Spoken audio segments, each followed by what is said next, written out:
Hello and welcome to Transfermarkt TV. I'm Manufred, he is Ewan Robertson, and today's big story is, of course, the Bundesliga market value update, in particular the U21 players that stood out. Ewan, there was a bunch of players, we're going to go through them first, but of course the big name at the very top is Florian Wirtz. We're going to go to him second. You did a piece on the U21 players. Who stood out to you? Other than, of course, the big name at the very top. I think the one player, if I had to pluck one other than the big two, should we call it, then it would be Xavi Simmons. I think he's had an unbelievable season. RB Leipzig, obviously on loan from PSG. He was fantastic in Holland recently as well. And it's quite interesting how Leipzig have used him this season. Manu, you've obviously watched him more than I have. He seems to play more off the wings, whereas before he was always kind of regarded as like a number 10 attacking midfielder, but he's really thrived in that roll out wide, and it'll be fascinating to see what future he has. Will he go back to Germany next season? Will he go to PSG? Will other clubs come in for him? So I think he's a real exciting prospect, and I think he's, you look at the kind of U21 players around the world, I think he's one of the most exciting players around at the moment. Yeah, he's obviously Leipzig would love to keep him. Simmons has himself indicated he would like to stay. PSG own the player, and they're going to lose Kylian Mbappe, so I assume they have some plans with him because, the way he's been playing, he could help fill the Mbappe void. So, but that's definitely a really interesting name. You said the top two, of course, Jamal Musiala as well. Interesting enough, and you pointed this out before we recorded, he counts as an English homegrown player because, of course, he's an academy player from England. That's something that didn't really register with me until you mentioned it. Of course, makes total sense. His market value didn't go up, so of course, before we get to Wirtz, whose market value did go up, but that makes Musiala such a much more valuable commodity, doesn't it? Yeah, because English clubs, you look at the clubs in the world who pay the biggest transfer fees, and it's predominantly English clubs who pay exorbitant amounts for players who sometimes don't always become successes. We've seen it, several top clubs, but Musiala, I think, will be on those clubs' radars in the coming years. But he seems really happy at Bayern Munich, albeit they've not had the best season. They're still in the Champions League, probably not going to win the league for the first time in a decade. So yeah, he's a top player, and I think when you look at Wirtz and Musiala, we've also got the Euros this summer. I caught some of the friendly against France at the weekend, and they dovetailed really, really well behind obviously Kai Havertz playing that sort of false nine role. So yeah, it's a really exciting front three for Germany going into the Euros. Probably expectations were too high, maybe a couple of months ago, but that result against France shows that there's still some real quality in that team. It's kind of interesting as well. You've got the youngsters and Musiala and Wirtz. You've also got Toni Kroos coming back into the fold as a veteran, but having a really, really good game. And he had the assist for Wirtz's goal in was 7 seconds. Yeah, it's 8 seconds, a record for Germany. Broke a record set by Lukas Podolski, was of course also a name well known in England, played for Arsenal for a long time, right?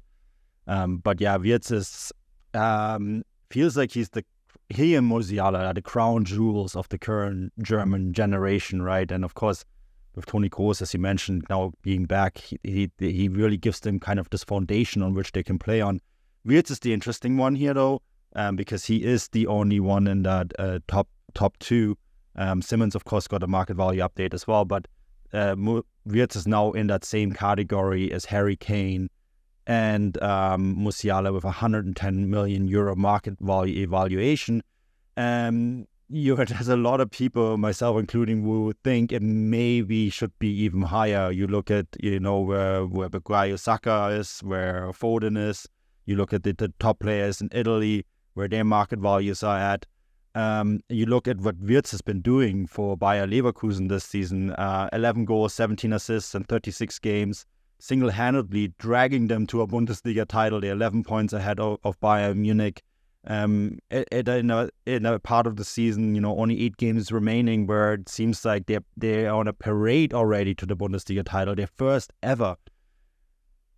He's been doing this, and then of course now this international break, he's also finally burst into the scene for Germany. He's struggled to get integrated into this team, but now Nagelsmann seems to have unleashed him in a package with Musiala.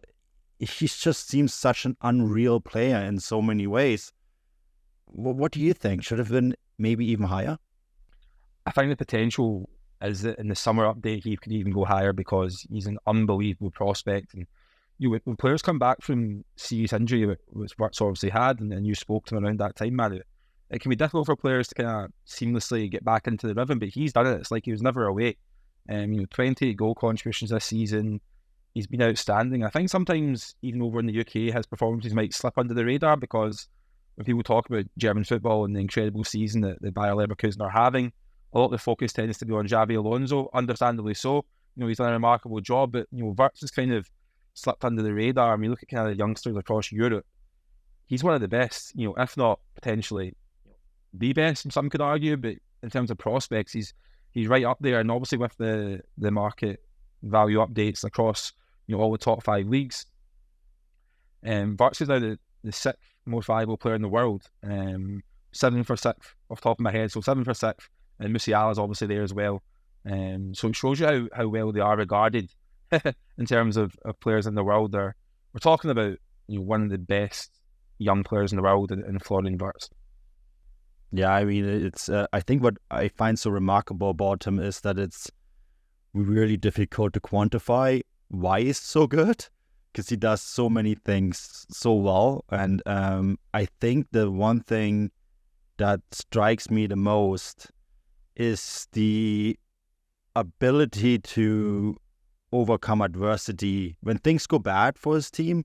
One particular game that comes to mind is the recent Leverkusen performance against Karabakh, where they were down by 2 goals, and within 10 minutes, the last 10 minutes of the game, turned that into a 3-2 win. And basically, you could just sense Leverkusen was just keep giving Wirtz the ball and like fix this, because you just know that when he gets the ball and he gets going, dangerous things will happen. But it's really hard to quantify how he does it and how exactly the impact is going on. But it is happening, and I think that makes him a really rare breed of a player, that ability to just turn it on and turn things around for your team, and move a team like Leverkusen, maybe the best club side in Europe together with Man City this season, to that sort of level that no one expected ahead of this year.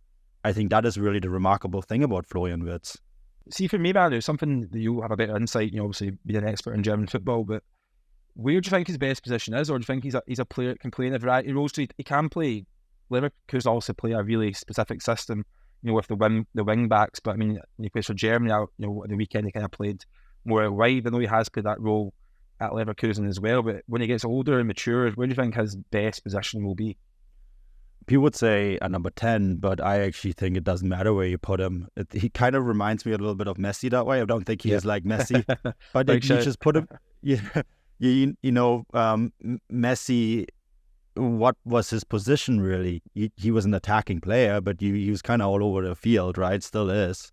And I think the same is true for him. In some regard, you can say the same about Jamal Musiala, which I think actually why the two work so well together for Germany. If you give them the freedom to do whatever they want, you have to give them structure around it. And Leverkusen did this quite well. Nagelsmann has done the same now with Germany.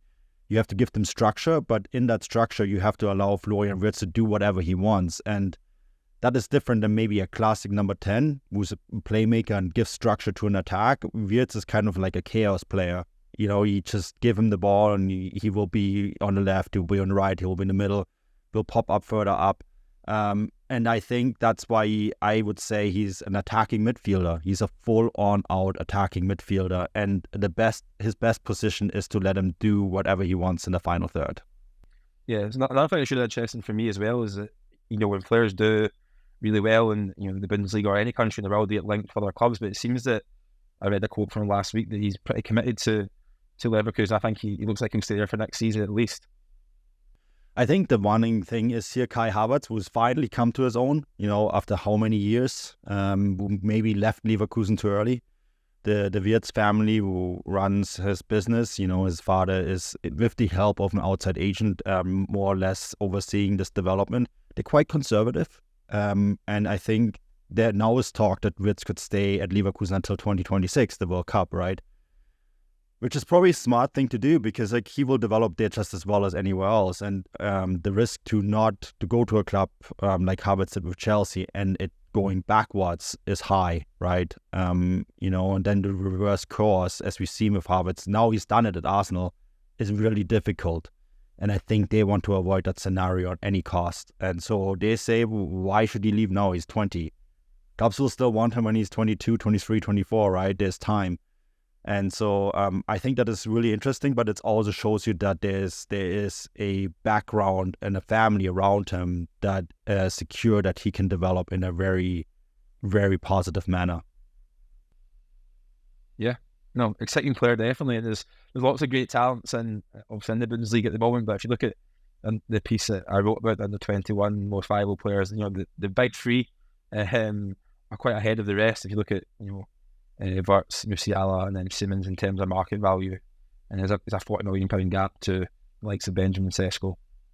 Yeah, absolutely. And it's a fascinating piece, so please go check it out. Head to Transfermarkt, check out the Bundesliga market value update.